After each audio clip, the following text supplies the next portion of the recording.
दोस्तों आज की इस वीडियो में हम कवर करेंगे पोएम स्टैमर। ये आपके केरला बोर्ड के इंग्लिश के क्लास 12 के सिलेबस में है, तो हम इसे स्टार्ट करेंगे। उससे पहले मैं आपको बता दूं कि मैं आपके इंग्लिश के क्लास 12 के सिलेबस को पूरा कंप्लीट कर रहा हूं और अब तक मैंने बहुत सारे चैप्टर के ऊपर ऑलरेडी वीडियोस बना दिए हैं। तो दोस्तों यदि आपने उन सभी चैप्टर के वीडियोज़ को अब तक नहीं देखा तो ऊपर एक आई बटन होगा, आप उसमें सिंपली क्लिक करें, आपको सभी चैप्टर के वीडियोस मिल जाएंगे। और हाँ, साथ में आप हमारे चैनल को भी सब्सक्राइब कर दें, क्योंकि आगे मैं जब भी आपके सिलेबस से रिलेटेड वीडियोस बनाऊंगा वो आपके पास पहुंच जाएगा।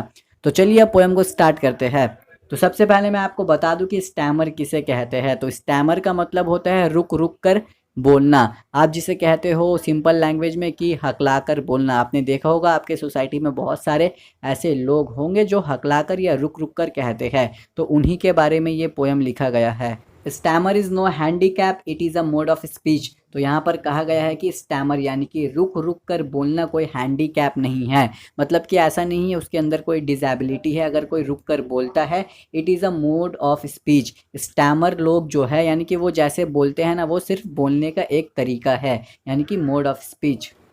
अब यहाँ पर जो पोएट है उन्होंने बहुत ही अच्छे से हमें एक्सप्लेन किया है इस लाइन में। Stammer is the silence that falls between the word and its meaning. यानी कि स्टैमर सिर्फ एक साइलेंस है, जी हाँ, सिर्फ एक चुप्पी है जो आती है वर्ड और उसके मीनिंग के बीच में, और वो कुछ भी नहीं है।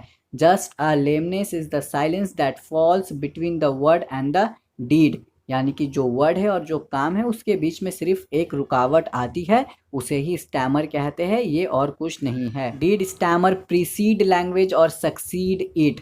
तो यहाँ पर पहले मैं आपको बता दूं, प्रीसीड मतलब पहले, यानी कि जैसे कि 2 के पहले 1 आता है ना, तो यहाँ पर प्रीसीड हो गया 1 और जो सक्सीड होगा वो होगा 3, यानी कि 2 के बाद। तो यहाँ पर कहा गया है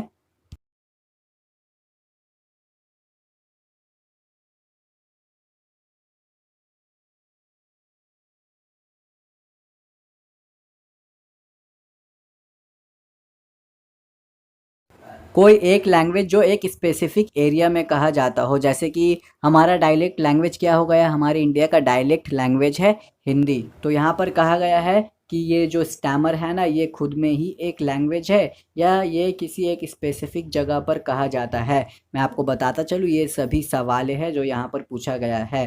these questions make the linguist stammer. अच्छा, ये जो लिंग्विस्ट है ये कहते हैं जो बंदा ज़्यादा लैंग्वेजेस को जानता हो, यानी कि कोई एक बंदा है जो डिफरेंट फॉरेन कंट्री के लैंग्वेज को जानता हो। अच्छा, यहाँ पर रुककर मैं आपको बता दूँ, ये दो जो सवाल है ना, डिड स्टैमर प्रीसीड और is it only a dialect, ये दोनों जो सवाल है, ये दोनों सवाल बनाते हैं, क्या बनाते हैं, ये दोनों सवाल स्टैमर बनाते हैं। अब किसको ये दोनों सवाल स्टैमर बनाते हैं? ये लिंग्विस्ट को स्टैमर बनाते हैं। Each time we stammer we are offering a sacrifice to the god of meanings. यानी कि जब भी हम बोलते वक्त रुकते हैं, उस वक्त हम सैक्रिफाइस देते हैं। जी हाँ, सैक्रिफाइस करते हैं। कहाँ पर सैक्रिफाइस करते हैं दोस्तों? गॉड ऑफ मीनिंग्स, यानी कि जो मतलब होते हैं ना उनके बीच में हम सैक्रिफाइस करते हैं, उन्हें हम सही से नहीं कह पाते। When a whole people stammer, stammer becomes their mother tongue just as it is with us now. तो यहाँ कहा गया है कि जब सभी लोग रुक कर बोलते हैं तो उस वक्त उनका जो मदर टंग है वो स्टैमर हो जाता है।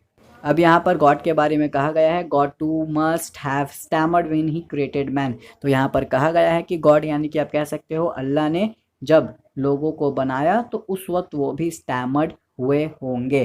That is why all the words of man carry different meanings. इसीलिए जब लोग अपने अपने वर्ड्स को कहते हैं ना, तो उन वर्ड्स का अलग अलग मीनिंग होता है। That is why everything he utters from his prayers to his commands stammers like poetry. ये थोड़ी डिफ़िकल्ट लाइन है, आप इसे ऐसे समझ सकते हैं कि जो गॉड के लिए हम पोट्री पढ़ते हैं ना, उनमें भी स्टैमर्स है। जी हाँ, उनमें भी कुछ रुकावटें हैं। तो इस लाइन को मैं ऐसे ही बता सकता हूँ, आप अपने स्कूल टीचर से देख लेना, वो शायद हटाइए छोड़िए। तो मिलेंगे दोस्तों आपसे बहुत ही जल्द अगले वीडियो के साथ। और हाँ, मेरे एक और चैनल है जिसका लिंक डिस्क्रिप्शन बॉक्स में मिल जाएगा, तो जाओ यार उसे भी सब्सक्राइब कर दो। और हाँ, इस चैनल को ज़रूर सब्सक्राइब करें, क्योंकि ये पहला चैनल है यूट्यूब पर जो केरला बोर्ड के इंग्लिश के सिलेबस को हिंदी में कंप्लीट कर रहा हो। तो आपके लिए अगर कोई इतना मेहनत कर रहा है तो आप उसे रेमनरेशन के तौर पर हेल्प कर सकते हो, मीन्स सब्सक्राइब करके आप हेल्प कर सकते हो। तो मिलते हैं आपसे बहुत ही जल्द अगले वीडियो के साथ।